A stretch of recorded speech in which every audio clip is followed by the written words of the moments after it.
Hello friends, this is me Priya and welcome to the news analysis. तो start करते हैं हमारी सबसे पहली न्यूज़ एनालिसिस को। सबसे पहले न्यूज़ है जगदीप धनखड़ जी की बात करते हैं। ये एनडीए के वाइस प्रेसिडेंट कैंडिडेट हैं। ठीक, प्रेसिडेंशियल इलेक्शन जैसे ही आपके होंगे उसके बाद अगर आप देखेंगे तो आपका वाइस प्रेसिडेंशियल इलेक्शन होने वाला है। नाउ एनडीए की तरफ से एक पोस्ट ऑफ प्रेसिडेंट के लिए पर्टिकुलर एक इंसान को नॉमिनेट कर दिया गया है। वो कौन है? आपके जगदीप धनखड़ जी। ठीक, ये किसने कहा है? भारतीय जनता पार्टी के प्रेसिडेंट जेपी नड्डा जी ने।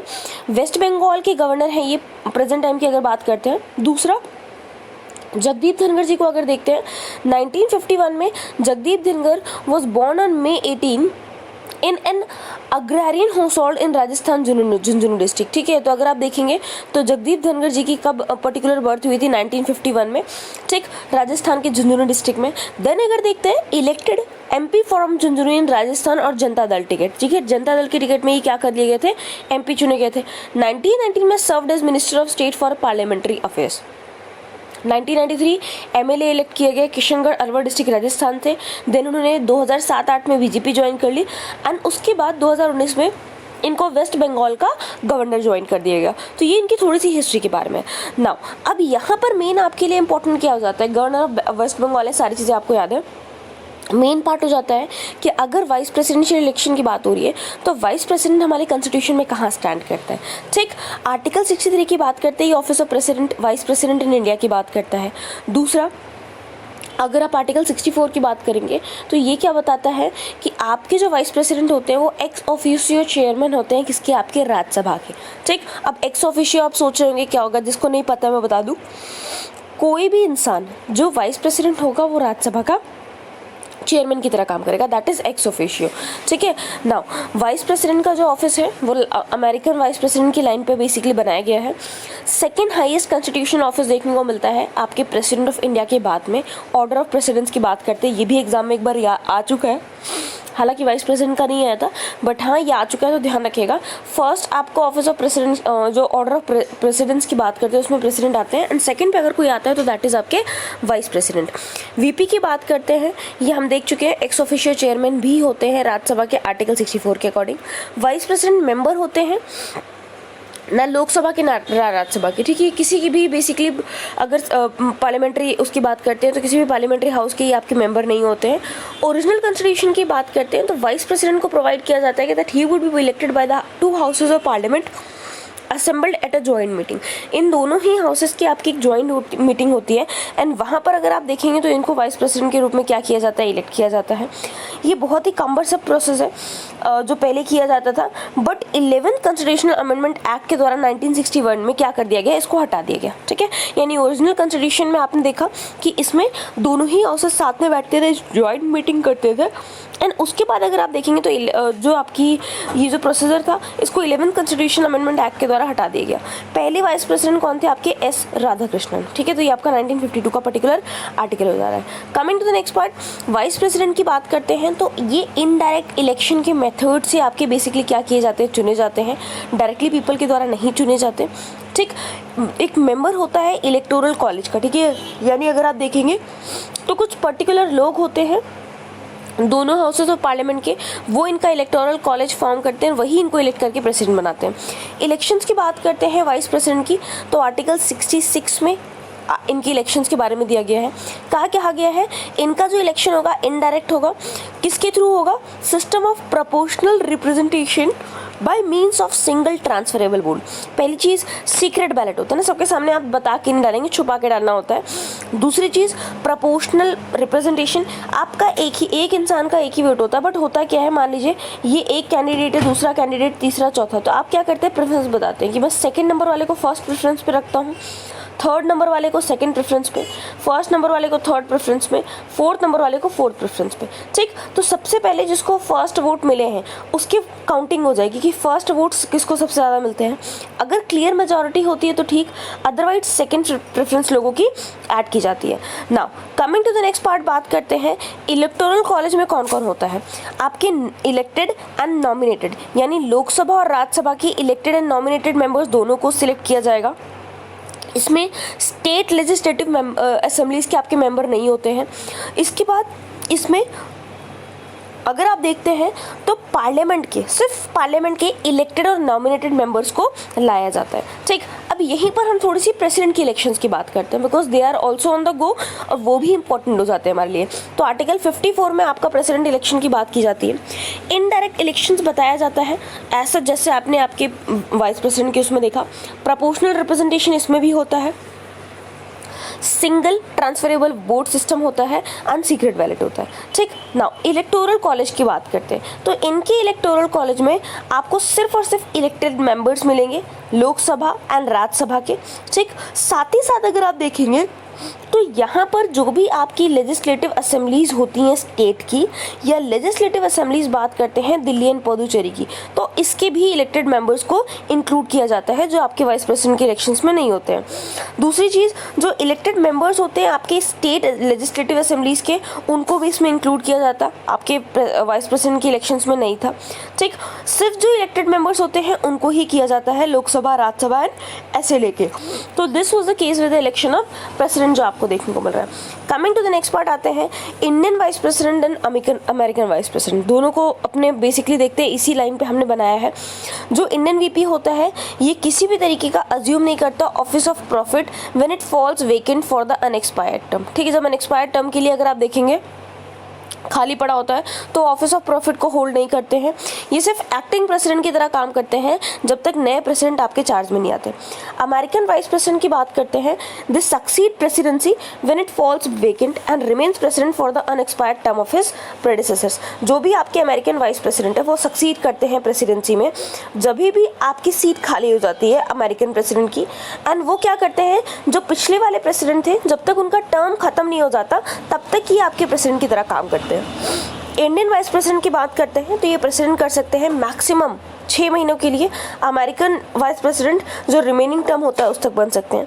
जो इंडियन वाइस प्रेसिडेंट का पर्टिकुलर अगर आप देखेंगे ऑफिस होता है वो पॉलिटिकल कंटिन्यूटी को मेंटेन करता है, इनके पास सिग्निफिकेंट पावर एंड फंक्शंस भी आ जाते हैं। So this is regarding whole the 2 part. ठीक, वेरी वेरी इंपॉर्टेंट अगर आप देख सकते हैं। नाउ अब थोड़ी सी और बातें देख लेते हैं। वाइस प्रेसिडेंट की बात करते हैं तो प्रेसिडेंट के बाद हाईएस्ट डिग्नेटरी होते हैं ये इंडिया के, कुछ पावर्स होती हैं इनकी अटैच होती हैं जो वाइस प्रेसिडेंट के ऑफिस से। ये एक्स ऑफिशियो चेयरमैन होते हैं, हमने देख लिया काउंसिल ऑफ स्टेट्स या राज्यसभा की। इनकी कैपेसिटी में इनकी जो पावर एंड फंक्शन होती है वो लोकसभा के स्पीकर के बराबर होती है। ठीक, he act as president when a vacancy occurs, यानी जब भी कोई वैकेंसी होती है तो ये प्रेसिडेंट की तरह काम करते हैं। ठीक, ऑफिस ऑफ प्रेसिडेंट में रेजिग्नेशन के बाद में, इम्पीचमेंट के बाद में, डेथ के बाद में या कोई और भी कारण होता है तो ये क्या करेंगे, प्रेसिडेंट की तरह काम करेंगे। ये प्रेसिडेंट की तरह काम सिर्फ 6 महीने के लिए कर सकते हैं। ठीक है, यानी जब आपकी प्रेसिडेंट नहीं है उसके ड्यूरेशन के बाद में 6 महीने तक ये प्रेसिडेंट का काम करेंगे, बाकी उस टर्म में आपको जल्दी से जल्दी नया प्रेसिडेंट इलेक्ट करना है, ये इंडियन कंटेक्स्ट में। ठीक, further when the sitting president is unable to discharge his functions due to absence of illness और other causes, the vice president की बात करते हैं तो discharges his functions until the resident resumes his office, यानी जब तक वो आपका ऑफिस रिज्यूम नहीं कर देते, ठीक है, तब तक ये क्या करेंगे, आपकी ड्यूटी परफॉर्म करते रहेंगे। तो ये पूरी की पूरी चीज़ें हमने कवर करी है आपके प्रेसिडेंट के बारे में, वाइस प्रेसिडेंट के बारे में। यहाँ पर एक चीज़ मैंने आपके लिए छोड़ दिया कि आपको देखना है कौन कौन से ऐसे वाइस प्रेसिडेंट थे जो आपके प्रेसिडेंट बने थे। ठीक है, तो first vice president to be president, then आपके सेकंड, देन थर्ड, ये आपको याद करना है। कुल मिला के 5-6 ही आपको मिलेंगे एंड वही आपको क्या करना है यहाँ पर याद करना है। ठीक है, now coming to the next part आते हैं, Bhutan China talks won't focus on Doklam. Now 2 years के बाद कोविड-19 के लॉकडाउन की बात करते हैं। भूटान क्या करेगा, सितंबर 23 को अपने जो डोर्स है वो टूरिस्ट के लिए ओपन कर देगा। ठीक है, ये एक्सपेंसिव पॉलिसी लेके आया है इंडियंस के लिए या बाकी फॉरेन टूरिस्ट के लिए। भूटान फॉरेन मिनिस्टर टांडी डोरजी सेज ने क्या कहा है, lessons of pandemic include better ties with neighbour including China. इन्होंने कहा है कि हम अपने नेबर के साथ में, इन्होंने एम्फसाइज किया है अच्छे टाइज रखेंगे जिसमें चाइना को इंक्लूड करेंगे। ठीक, अगर हम बात करते हैं लॉकडाउन की तो भूटान में आपको सबसे स्ट्रिक्टेस्ट लॉकडाउन देखने को मिला था वर्ल्ड का। क्लोज बॉर्डर थे एंड 21 दिन का क्वारंटीन भी रखा गया था। ठीक, अब पर्टिकुलर बात करते हैं कि इतना लंबा टाइम क्यों लग गया इनको लॉकडाउन लिफ्ट करने में। भूटान बहुत छोटी कंट्री है, अगर आप देखेंगे तो आपको मुश्किल से 7 लाख लोग देखने को मिल जाएंगे। जब पैंडेमिक पहली बार आया था मार्च में 2021 में, तब वहाँ पर पर्टिकुलर अगर आप देखेंगे तो उनके मेजेस्टी किंग के द्वारा क्या गाइड किया गया था, ठीक, that we should prevent even one death from occurring, है ना, इवन एक डेथ भी उनको क्या करना है, फोकस करना है कि ना हो। तो उन्होंने इकोनॉमी एंड सारी चीज़ों को साइड रखते हुए सिर्फ एक चीज़ पे फोकस किया था, दैट इज हेल्थ रिस्पॉन्स। किस तरीके से वो हेल्थ रिस्पॉन्स को अच्छा कर सकते हैं, लाइफ्स को बचा सकते हैं। Country is now entirely vaccinated, ठीक है, पूरी कंट्री आपकी वैक्सीनेटेड हो चुकी है भूटान की। 5 ईयर से कम के बच्चों की बात करते हैं तो जो भी विलिंग होगा वैक्सीन को लगवाने में या वैक्सीनेशन में, उनको भी वैक्सीनेटेड कर दिया जाएगा। ठीक, नाउ अब बात करते हैं, भूटान को टूरिज्म के लिए फिर से खोला जा रहा है, तो नए रूल लेके आई है भूटान की सरकार आपके टूरिस्ट के लिए। ठीक, इंडियन टूरिस्ट को पहली बार एक स्पेशल फी पे करनी पड़ेगी। ठीक, अब ये जो नई पॉलिसी आई है ये क्यों लेके आई है, लास्ट ईयर कोविड की बात करते हैं तो इसमें बेसिकली रीथिंक एंड रीसेट करने की पावर लाई थी एक, कि हमें पर्टिकुलर क्या चीज़ें करनी है, जो भी हम कर रहे थे उसमें कुछ चेंज लाने की ज़रूरत है।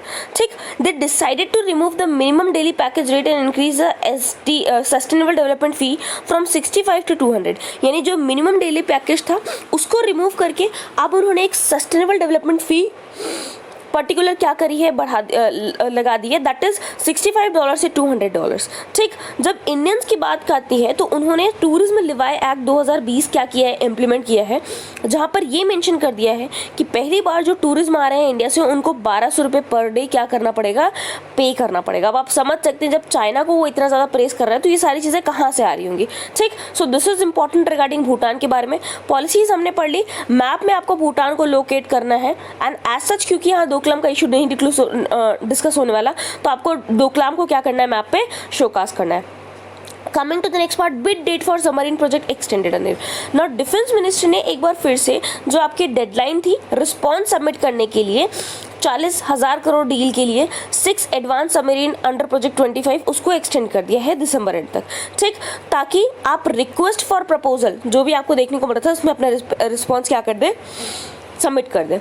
At the same time, Navy has approached the Ministry for relaxation of certain specification which have made submarine manufacturers non-compliant। अब जो आपकी नेवी है वो आपकी मिनिस्ट्री के पास भी गई है ताकि कुछ स्पेसिफिकेशंस को रिलैक्स कर दिया जाए, जो पर्टिकुलर आप बात जान सकते हैं कि ज़्यादातर जो सबमरीन मैन्युफैक्चरर्स हैं उनके लिए नॉन कंप्लाइंट हो चुका है।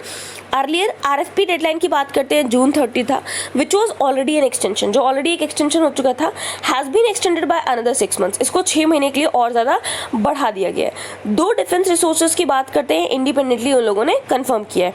नाउ डील की बात करते हैं जो लगातार डिले होती चली जा रही थी, is the first under strategic partnership model of procurement procedure to make procedure, यानी जो आपका स्ट्रैटेजिक पार्टनरशिप मॉडल हम लेके आए हैं, पहली बार अगर आप देखेंगे तो उसके अंदर में आपको देखने को मिल रहा है जनवरी 2020 में जो आपकी डिफेंस एक्विजिशन काउंसिल है। नाउ इसका फॉर्मेशन वगैरह आपको देखना, बट मैं बता दूं ये एक ऐसी बॉडी है जो डिफेंस के लिए प्रोक्योरमेंट में डील करती है। क्या प्रोक्योरमेंट होना है, आप किसी मान लीजिए रफाल की भी बात करते हैं तो प्रोक्योरमेंट होना है, उसके डायरेक्शंस, उसका बेसिकली डिसीजन ये लेती है।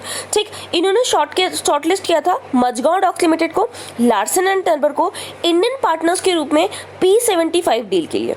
5 फॉरेन ओरिजिनल इक्विपमेंट मैन्युफैक्चरर्स की बात करते हैं, जिसमें आपका Daewoo ship building and marine engineering आता है साउथ कोरिया का, नवेल ग्रुप आता है फ्रांस का, नेवेंशिया आता है स्पेन का, रोसोबोरोन एक्सपोर्ट आता है रशिया का, एंड TKMS आता है जर्मनी का। नाउ RFP है पर्टिकुलर जुलाई 2021 में इसको इशू किया गया था। MDL एंड लार्सन एंड टर्बर को 12 वीक का टाइम देते हुए कि रिस्पॉन्ड करी। ठीक, अब ये पूरा का पूरा टाइम करके दिसंबर तक एक्सटेंड कर दिया गया है। इंडियन कंपनीज के पास में बेसिकली एक तरीके से ये फ्रीडम दी गई थी कि जो 5 OEMs आपको दिख रहे हैं ओरिजिनल इक्विपमेंट मैन्युफैक्चरर्स, आप इसमें से किसी को भी क्या कर सकते हैं, शॉर्टलिस्ट कर सकते हैं। मल्टीपल कंसर्न क्या देखने को मिल रहा है, project rough weather among other things over one of the specification mentioned. ठीक, सबमरीन की बात करते हैं तो एक ऑफर की बात करते हैं, should have an operational or air independent propulsion module. Only Germany and South Korea technically meet this criteria. यानी अगर आप देखेंगे तो जो भी आपका सबमरीन होता है उसके पास एक operational air independent propulsion system होना चाहिए ना. सबमरीन एज आपको पता है कि पानी के अंदर मूव करती है.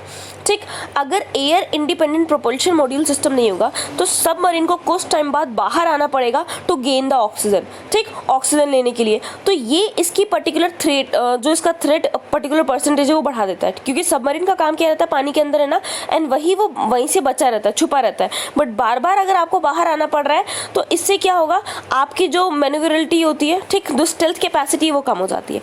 ठीक, आपकी जो छुपने की क्षमता है वो बेसिकली क्या हो जाएगी, कम हो जाएगी. In addition most of the OEMs have expressed concerns over the timelines, extent of technology transfer and third party guarantees. France और रशिया की बात करते हैं, उन्होंने क्या कहा है कि जो भी आपके टाइमलाइन, जो टेक्नोलॉजी ट्रांसफ़र है एंड जो थर्ड पार्टी गारंटीज़ है, इस पे कंसर्न को लेके पर्टिकुलर हम पहले ही बैकआउट हो चुके हैं. It is not possible for us to take part in project in the present form. ये भी जो भी प्रेजेंट फॉर्म आपने अपना प्रोजेक्ट का बना रखा है उसमें हम पार्टिसिपेट नहीं कर सकते.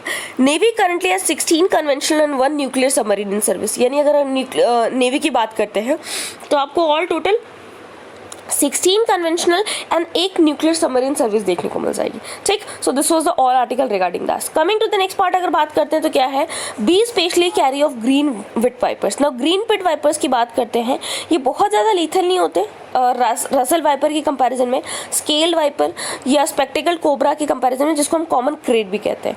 बट ये जो इंजेक्ट करते हैं अपने पॉइजन ग्लैंड से, ये एक पॉलीवैलेंट एंटी वेनम पर्टिकुलर बात करते हैं, जो venom of other 4 in particular category से निकाला जाता है, वो पर्टिकुलर इनफेक्टिव पाया जा रहा है. ठीक है, इनके थ्रू जो भी आपका एक तरीके से अगर आप देखेंगे वेनम निकल रहा है, पॉइजन निकल रहा है, वो जो भी आपने एंटी वेनम बनाया है उसके अगेंस्ट में वो अनइफेक्टिव है. मोनोक्लेट कोबरा की बात करते हैं, जिसको ब्रांडेड क्रेट कहते हैं. लेसर ब्रेक क्रेट की बात करते हैं, ग्रेट ब्लैक क्रेट की बात करते हैं, माउंटेन पिट वाइपर की बात करते हैं, रेडनेक कील बैक की बात करते हैं. ये 15 वेनोमस के स्नेक्स हैं आपके, जो आपके नॉर्थ ईस्ट में रिकॉर्ड किए गए हैं आउट ऑफ 64. ठीक, 64 में से 15 आपको ये देखने को मिल जाएंगे. But most of the snake bite cases in the region involve different species. अगर आप ज़्यादातर स्नेक बाइट की बात करेंगे केसेस में, तो कौन करता है, ग्रेन पिट वाइपर होता है. यानी अगर आप बाकी वेनमनस स्नेक्स की बात करते हैं तो उसके कंपैरिजन में जो आपके ग्रीन पिट वाइपर्स होते हैं वो थोड़ा ज़्यादा बाइट कर रहे हैं. ठीक, इंटरनल ब्रीडिंग की बात करते हैं. अब यहाँ पर ऐसा अगर आप देखेंगे तो इसका मेन ड्रॉबैक क्या देखने को मिल रहा है, ग्रीन पिट वाइपर जो भी आपके पॉइजन को इंजेक्ट करते हैं वो एक हीमोटॉक्सिक विमन होता है. हीमोटॉक्सिक विनम की बात करते हैं तो मतलब क्या हुआ, ये आपकी बॉडी में ब्लड को क्या करने से, क्लॉट होने से रोकेगा. तो इससे इंटरनल ब्लीडिंग बहुत ज़्यादा स्टार्ट हो जाती है. ठीक, लैक ऑफ स्टैंडर्डाइज रिपोर्टिंग की बात माने या अंडर रिपोर्टिंग की बात माने तो जो भी डेटा अवेलेबल है उसमें क्या देखा जा रहा है कि 1.4 मिलियन जो केसेस हैं उसमें 1,25,000 फैटेलिटीज आपको हर साल देखने को मिल रही है. मोर देन 46,000 जो पीपल हैं, हाईएस्ट ऑन अर्थ अगर आप देखते हैं, die the thrice the number are disabled due to snake bites every year with 77% of the victims dying outside. अगर आप देखेंगे तो जो भी आपके विक्टिम्स हैं उसमें 77 जो विक्टिम्स होते हैं वो आउटसाइड हेल्थ केयर फैसिलिटीज मर जाते हैं. उनका मतलब क्या होता है कि इनकी जो डेथ हो रही है वो इसलिए हो रही है कि इन्होंने पहले हॉस्पिटल आने के पहले कोई ऑल्टरनेटिव ट्रीटमेंट खोजा होगा. ठीक, उसके लिए पर्टिकुलर इन्होंने सर्च किया होगा. ज़्यादातर जो स्नेक बाइट केसेस आपको देखने को मिलते हैं इंडिया में वो जून एंड सितंबर के बीच में मिलते हैं. 58% जो आपके विक्टिम्स होते हैं वो फार्मर्स एंड लेबरर्स देखने को मिलते हैं. 1800 बेसिकली अगर आप देखेंगे तो आपके एंटी वेनम जो है जो सोल्ड हो रहे हैं गुवाहाटी से various part of north east every year. ठीक, एक्सपर्ट्स की बात करते हैं कि जितनी स्नेक बाइट देखने को मिल रही है उसके कंपेरिजन में ये नेग्लिजिबल है. ठीक है, यानी ज़्यादातर लोग अगर आप देखेंगे तो एंटी वेनम के लिए जाते ही नहीं है. Coming to the next part, over 1 crore children send post cards to PM. Children की बात करते हैं तो all across the country eradication corruption को हटाने के लिए, ठीक, जो अपने गोल्स है, इंडिया एट 100 की बात करते हैं तो वो उन्होंने पर्टिकुलर पोस्ट कार्ड पे लिखे पीएम जी को सेट किया है. मिनिस्ट्री ऑफ सेंड किए। मिनिस्ट्री ऑफ कल्चर की बात करते हैं तो इन्होंने एक इनिशिएटिव है आज़ादी का अमृत महोत्सव के अकॉर्डिंग, ठीक, जिसमें क्या कर रहा था पर्टिकुलर आपके जो स्कूल चिल्ड्रन थे उनको जो अपना मोटिव था, अपना पर्टिकुलर अगर आप देख सकते हैं एजेंडा, अपना जो गोल है इंडिया 100 के लिए, वो लिख के आपके पोस्ट कार्ड के थ्रू आपके पीएम को सेंड करना था, ठीक। ये जो इनिशिएटिव है दिसंबर 1, 2021 को लॉन्च किया गया था एंड 31 दिसंबर तक ये चलेगा। 75 lakh post cards particular students से पहुंचने की उम्मीद है पीएम मोदी तक। एंड स्टूडेंट्स की बात करते हैं क्लास 4 से 12 तक वो बिलोंग करेंगे, ठीक। जो भी इंपॉर्टेंट फ्रीडम फाइटर्स है, अनसंग हीरोज है, उनके बारे में आप उसमें लिख सकते हैं एंड क्या चाहते हैं इंडिया को, वो 2047 में कैसा देखना चाहते हैं वो आप बता सकते हैं, ठीक। फिनाले की बात करते हैं तो आपको अगस्त में देखने को मिल जाएगा। जो चिल्ड्रन का विजन है उसको डिजिटाइज किया जाएगा, एनालाइज किया जाएगा आर्टिफिशियल इंटेलिजेंस के थ्रू, ये देखने के लिए कि ज़्यादातर जो प्रिडोमिनेंट थीम्स या गोल्स हैं वो क्या है।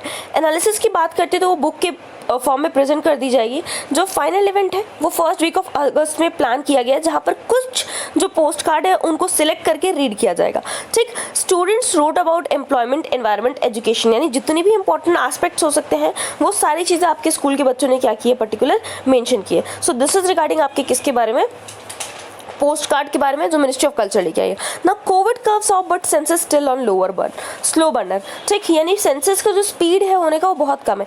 नियरली जितने भी कोविड रिलेटेड रिस्ट्रिक्शंस आपको देखने को मिल रहे हैं ऑल अक्रॉस द वर्ल्ड या इंडिया, उसको हटा दिया गया है।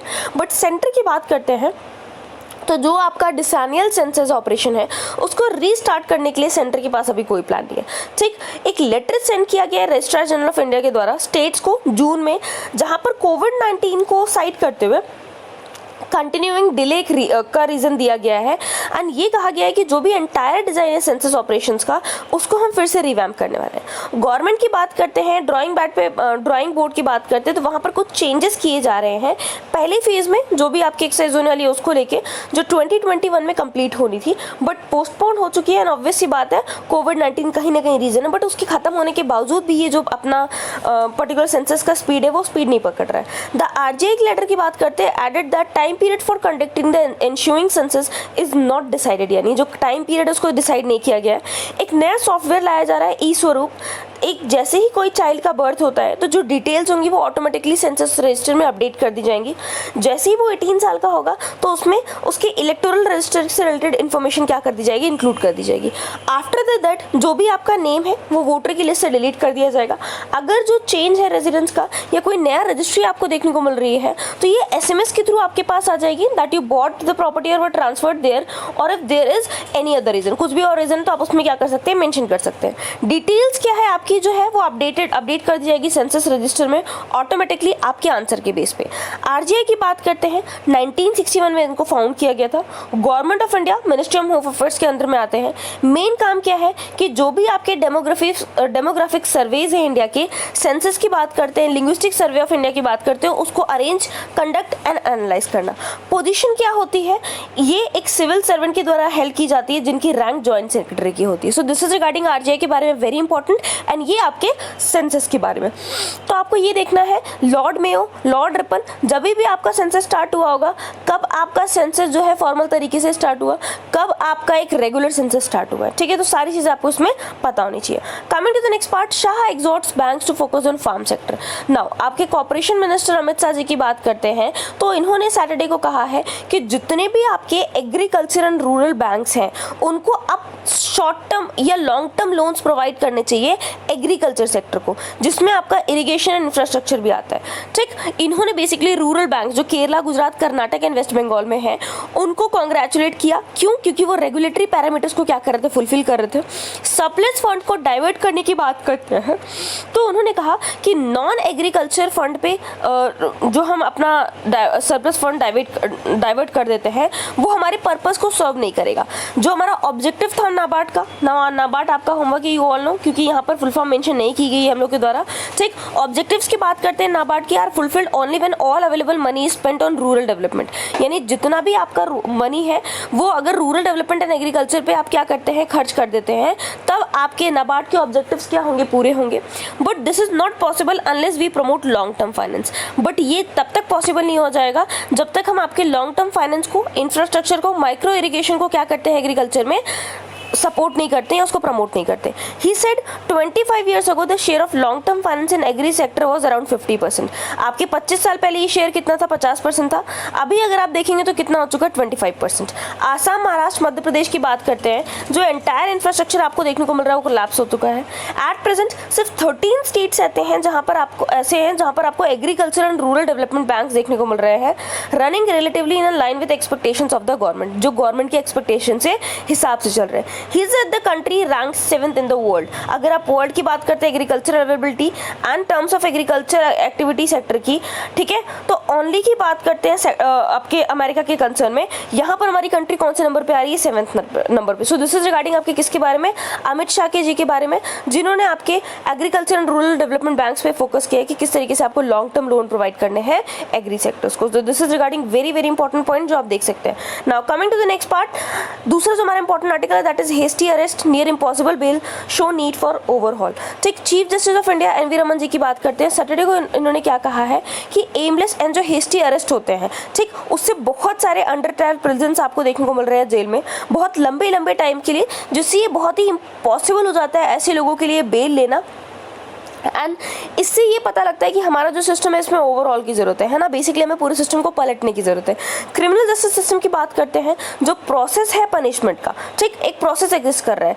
हेस्टी इनडिस्क्रिमिनेट अरेस्ट, यानी कोई भी इनडिस्क्रिमिनेट अरेस्ट की बात करते हैं, ठीक, साथ ही साथ बहुत सारे ऐसे अरेस्ट भी होते हैं जहाँ पर बेल लेना बहुत दिक्कत हो जाता है। ये जो प्रोसेस होता है इससे प्रोलॉन्ग्ड इनकार्सरेशन हो जाता है अंडर ट्रायल्स का, ठीक, जिसमें अर्जेंट अटेंशन की जरूरत है। बहुत सारे ऐसे लोग होते हैं जिन पर ट्रायल चल रहा होता है, पता नहीं वो गिल्टी है कि नहीं है, बट उनको बेल लेने में बहुत ज़्यादा दिक्कत हो जाती है। सीजीआई की बात करते हैं, उन्होंने कहा बहुत ही ग्रेव इशू है that 80% of the 6.10 lakh prisoners across the country at under trials. ठीक है, 80% जो आपके प्रिजनर्स है वो अंडर ट्रायल्स है। टॉप जज की बात करते हैं, they said that time has come to question the procedures which result in such prolonged incarceration, यानी अब टाइम आ चुका है जब हमको इतने लंबे इनकार्सरेशन की जरूरत है बिना ट्रायल के। चीफ जस्टिस ने ये भी कहा है कि जो लीगल सर्विसेज होती हैं, ये आपकी पर्टिकुलर इसकी जो मीटिंग हुई थी जयपुर राजस्थान में, यहाँ पर इन्होंने पर्टिकुलर सारी बातें कही हैं। रमन जी की बात करते हैं, इन्होंने कहा कि space for opposition is diminishing, है ना, क्योंकि आपकी जो अपोजिशन है वो इस चीज़ पे एक सवाल नहीं उठा रही है, तो जो अपोजिशन का स्पेस है वो लगातार कम होता चला जा रहा है कंट्री पे, है ना। एंड अगर आप डेमोक्रेसी चाहते हैं तो स्ट्रॉन्ग अपोजिशन उसका बहुत ही इंपॉर्टेंट पार्ट है। नाउ दूसरी बात करते हैं मार्शियन मेटेराइट की। लगभग 4.5 बिलियन ईयर अगो का हमको एक मार्स प्लैनेट का पर्टिकुलर मेटेराइट देखने को मिला है, रेड प्लैनेट का, ठीक, जो आपके आइसलैंड के बराबर है, यानी आइसलैंड की बात करते हैं तो उसके क्रस्ट के कंपैरेबल आपको देखने को मिल जाएगा। डिस्कवरी की बात करते हैं तो hidden in the oldest Martian fragments found on earth, यानी अर्थ पे जो सबसे पुराना मार्शियन फ्रेगमेंट है वो आपको देखने को मिल रहा है। ये क्यों हमारे लिए बहुत इंपॉर्टेंट हो रहा है ना, मार्स का फ्रेगमेंट है, मान लीजिए बहुत सालों पहले, बहुत बिलियंस ईयर्स ऑफ पहले अगर आप आया भी था तो क्या इंपॉर्टेंट हो जाता है, इससे हमें अर्थ एंड जो बाकी प्लैनेट है उसके डेवलपमेंट में हेल्प मिलती है। ठीक, क्रस्ट का बेसिकली पार्ट देखने को मिल रहा है, कहीं ना कहीं ये बताएगा कि किस तरीके से आपका अर्थ या बाकी प्लैनेट डेवलप हुए हैं। 4.48 मिलियन जो आपका ईयर ओल्ड मेटेराइट आपको देखने को मिल रहा है, इसको इनफॉर्मली ब्लैक ब्यूटी के नाम से इसका नाम रखा गया है, जो first stage of evolution of Mars को बताता है, ठीक, by extension of all terrestrial planets including the earth, यानी अगर आप मार्स की बात ना भी करें तो बाकी जो आपके टेरेस्ट्रियल प्लैनेट्स हैं उसकी भी इवोल्यूशन को बताता है। जैसे ही अर्थ का जो पुराना सरफेस है, ओल्ड सरफेस है, वो हट चुका, ठीक, क्यों, मेनली प्लेट टेक्टोनिक्स की वजह से, तो हम अर्थ के अगर आप देखेंगे तो बहुत ज़्यादा किसके बारे में नहीं बता सकते हैं कि उसकी जो पुराना क्या अर्थ का फीचर था वो हम नहीं पता लगा सकते, उसका फॉर्मेशन कैसे हुआ था वो नहीं पता है, बट क्योंकि इतना पुराना हमको अर्थ का क्रस्ट का एक पीस मिल चुका है मार्स का, तो हम बता सकते हैं कि किस तरीके से इन प्लैनेट्स का क्या हुआ था, फॉर्मेशन हुआ था। मेटेरियर्स की बात करते थे, chemistry which indicates that Mars had volcanic activity similar to that found out earth. इस अर्थ की बात करते हैं, केमिस्ट्री को रीड करके हमें क्या पता लग रहा है कि आपकी जो मार्स है वहाँ पर भी आपको वोल्केनिक एक्टिविटी देखने को मिली थी, सेम वैसे जैसे आपको अर्थ पे देखने को मिलती है। ये पहला स्टेज जो था मार्स के इवोल्यूशन का, जिसमें हम नेचर कम्युनिकेशन की बात करते हैं, वो भी आपका रिकॉर्डेड मिल जाएगा। ठीक, ये इजेक्ट हुआ था सरफेस से 5 से 10 मिलियन ईयर्स को किसी एस्ट्रॉइड इम्पैक्ट की वजह से, एंड तब से ये क्या रहा है, एक मिस्ट्री रहा है। सो नाउ हमारे पास ये पर्टिकुलर पार्ट है, इसको रीड करके हम हमारी इवोल्यूशन के बारे में जान सकते हैं। ठीक, दूसरा पार्ट है वाटर वेस्ट सर्विलियंस फॉर कोविड-19 रिवील्स डायनेमिक्स ऑफ इन्फ्लेशन। ठीक, जो भी आपका वेस्ट वाटर सर्विलेंस है वो कोविड-19 के लिए, कोविड-19 के जो भी डायनेमिक्स है उसको रिवील कर सकता है। कैसे? ठीक, जो सफिशिएंट प्रिकॉशन या प्रिवेंटिव मेजर्स लिए जाते हैं पैंडेमिक ड्रिवन सिचुएशंस पे, बहुत इंपॉर्टेंट एस्टिमेट आपको देखने को मिलता है नंबर ऑफ पीपल अफेक्टेड। ये वो रीजन है जहां पर हाई या बहुत कम आपको ट्रेंड देखने को मिलता है वायरल लोड में। ठीक, सिविल बॉडीज की बात करते हैं, वो डिसाइड कर देते हैं कि क्या टारगेटेड वैक्सीनेशन ड्राइव्स आपको देखने को मिल रही है, लॉकडाउन्स आपको देखने को मिल रहे हैं। पहला जो बेसिक पार्ट आपको देखने को मिलता है कि किस तरीके से आप इसके नंबर्स को डिफेक्ट कर सकते हैं, तो वो है आपका कोविड टेस्ट लेना। ठीक, अगर आप देख सकते हैं 1 लाख पीपल है लोकेलिटी में, तो 1 लाख पर्सन्स को हर दिन टेस्ट करना ये इतना इजी नहीं है। ठीक, राइज एंड फॉल को देखने के लिए इन्फेक्शंस को बहुत एक्सपेंसिव हो जाएगा, इम्प्रैक्टिकल भी है। वेस्ट वाटर वेस्ट सर्विलेंस की बात करते हैं, यानी कोविड-19 में जो उस पर्टिकुलर एरिया का वेस्ट वाटर होगा उसको सर्वे करके फुल प्रूफ वे गॉजिंग करके अलग अलग पैरामीटर्स के थ्रू हम पर्टिकुलर क्या पता लगा सकते हैं कि किस तरीके से आपके कोविड-19 इन्फेक्शन या क्या डायनेमिक्स आपको देखने को मिल रहा है। ठीक, इस स्टडी की बात करते हैं जो हैदराबाद एंड बेंगलुरु में लाई गई थी कोलैबोरेशन के द्वारा, Tata institute for genetic sciences Bengaluru and centre for molecular biology, ये CCMB के द्वारा हैदराबाद के द्वारा ये आपकी स्टडी लाई गई। एक ईयर की टेस्टिंग और ऑब्जर्वेशन के बाद में रिसर्चर्स ने क्या कहा है कि जो टेम्पोरल डायनेमिक्स है वायरल लोड में ड्रेनेज वाटर में, ये कंसिस्टेंटली हाई रहा है जुलाई से लेकर नवंबर 2020 तक। A slight increase in February 2021 hinted at the second wave. ठीक, उसके बाद अगर आप फरवरी की बात करते हैं तो आपको कुछ इंक्रीज देखने को मिला है जो सेकेंड वेव को बताता है। ये पब्लिश किया गया है international journal of environmental research and public health. Very very important, बहुत सारे मल्टीपल एडवांटेज आपको देखने को मिल जाएंगे कि किस तरीके से अगर आपके वेस्ट वाटर पर्टिकुलर उसकी बात करते हैं तो वहाँ पर जैसे जैसे वायरल लोड आपको देखने को ज़्यादा मिल रहा है तो ये आपको क्या बता सकता है कि वहाँ पर इन्फेक्शन ज़्यादा है एंड जहाँ पर कम है वो इन्फेक्शन कम की बात करेगा। ठीक, RT-PCR की बात करते हैं तो सिंगल पर्सन का जो सैंपल है टेस्ट रिजल्ट आपका तुरंत आ जाता है, बट बहुत सारा टाइम लग जाता है अगर आप सीक्वेंस एनालिसिस करने जाते हैं। ठीक, हियर अगर आप देखेंगे जो सीक्वेंस आपको देखने को मिल रहा है, बहुत सारे इंडिविजुअल्स का वायरस कंट्रीब्यूशन का एक साथ मिल जा रहा है। नए वायरस को आप क्या करते हैं, ऐसा कर सकते हैं यहाँ पर स्पॉट कर सकते हैं। ठीक, पर्टिकुलर अगर आप देखेंगे तो यहाँ पर आपको देखने को मिल रहा है कि किस तरीके से जो आपके डिफरेंट वायरसेस है, ठीक, जो आपका डेंगू, जीका वायरस या टीबी की बात करते हैं, ये हेल्प करेगा हेल्थ डिपार्टमेंट को प्रिपेयर करने में ताकि आप पैंडेमिक के साथ में, एपिडेमिक के साथ में डील कर सकते हैं। तो ये बहुत ही इंपॉर्टेंट पार्ट है वेस्ट वाटर सर्विलेंस आपका। Coming to the next part, trade deficit outflows warrant monitoring. अगर आप ट्रेड डेफिसिट की बात करते हैं तो आपका वारंट मॉनिटरिंग को आउटफ्लो कर देता है। ठीक, एक बहुत ही हॉस्टाइल एनवायरनमेंट आपको देखने को मिल रहा है इंटरनेशनल, जहां पर अगर आप देखेंगे तो आपका जो ट्रेड डेफिसिट है इंडिया का वो लगातार बढ़ते चला जा रहा है। ठीक, ये पर्टिकुलर जो रीसेंट मॉडरेशन आपको देखने को मिला है कमोडिटी प्राइसेस में, ठीक, सप्लाई चेन की ईजिंग में, इसकी वजह से थोड़ा बहुत इन्फ्लेशन में अगर आप देखेंगे तो इंडिया में कमी देखने को मिली है, बट उसके बावजूद भी ये आपका इन्फ्लेशन बहुत कम नहीं है। ठीक, इकोनॉमी रिजल्ट की बात करते हैं तो हमारी जो इकोनॉमी आपकी है वो रेजिलेंट रही है। क्यों? In the face of formidable global headwinds. ठीक, ऑफिशियल की बात करते हैं तो उन्होंने कहा जो भी जियोपॉलिटिकल स्पिल ओवर्स देखने को मिला है सेवरल सेक्टर्स में, वो आपका धीरे धीरे क्या कर रहा है, उनकी जो पेस ऑफ रिकवरी है वो टेपर कर रही है, धीरे धीरे कम होती चली जा रही है, क्योंकि इन्फ्लेशन से आप कितना भी बचेंगे थोड़ा बहुत वो आपको अफेक्ट करेगा।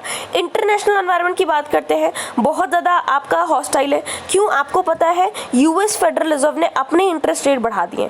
इंटरेस्ट रेट बढ़ाने का मतलब क्या हो गया कि इंडिया में जितने भी लोगों ने इन्वेस्ट किया था वो अब इंडिया से पैसा निकालेंगे, क्योंकि यहाँ पर उनको कम इंटरेस्ट रेट मिल रहा है, यूएस में ज़्यादा पैसा मिल रहा है तो यूएस के इंटरेस्ट रेट में लगा देंगे। ठीक, तो इससे आउटफ्लो हो रहा है डॉलर का एंड हमारा जो रुपी है वो डॉलर के कंपैरिजन में और ज़्यादा कमजोर होता चला जा रहा है। ऑथर की बात करें हैं तो उन्होंने पॉइंट आउट किया है स्टेट ऑफ द इकोनॉमी। ठीक, अपनी पूरी की पूरी बातें कहाँ पर स्टेट ऑफ द इकोनॉमी में पब्लिश की है। सेंट्रल बैंक ने कहा है कि जो भी आपके पर्टिकुलर ऑथर्स की बात करते हैं did not necessarily represent the views of reserve bank of India. ठीक है, ऑथर्स की बात करते हैं तो उन्होंने वो जरूरी नहीं कि रिजर्व बैंक ऑफ इंडिया के ही व्यूज को क्या करेंगे, आपके शोकास्ट करेंगे। सो दिस इज रिगार्डिंग ऑल आपका ट्रेड डेफिसिट के बारे में। ठीक, नाउ ये जितने भी आपके इंपॉर्टेंट आर्टिकल्स थे वो कवर हो चुके हैं। मिलते हैं नेक्स्ट आर्टिकल में, till then take care, bye bye.